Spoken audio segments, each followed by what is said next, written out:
ఆ జోగయ్య గారు ఎందుకు కెలుక్కుంటారో అర్థం కాదు పాపం. ఆయన పదే పదే మళ్ళీ ఇప్పుడు ఓ పక్క నిన్ననే పవన్ కళ్యాణ్ గారు 3వ వంతు సీట్లు అని చెప్పారు. ఆయన 3వ వంతు సీట్లు అన్నాక అందరూ దానికోసం కూర్చుని ఉంటే ఇప్పుడు ఈయన ఏమంటున్నారు, 50 సీట్లు 50 అసెంబ్లీ 6 పార్లమెంటు స్థానాలు ఇవ్వాలి పవన్ కళ్యాణ్కి అని అడుగుతున్నారు.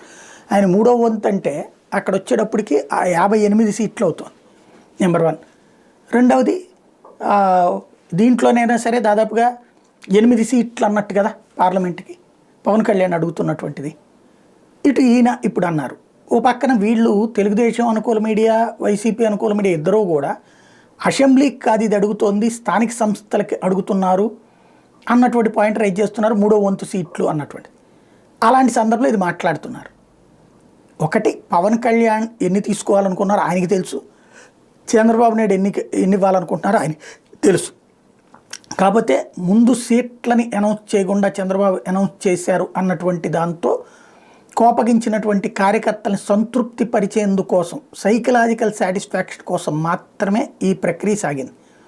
ఇప్పుడు కావాల్సినటువంటిది నెక్స్ట్ స్టెప్ ఏంటి అన్నటువంటిది. ఇక్కడే అసలు సమస్య రాజుకునేది.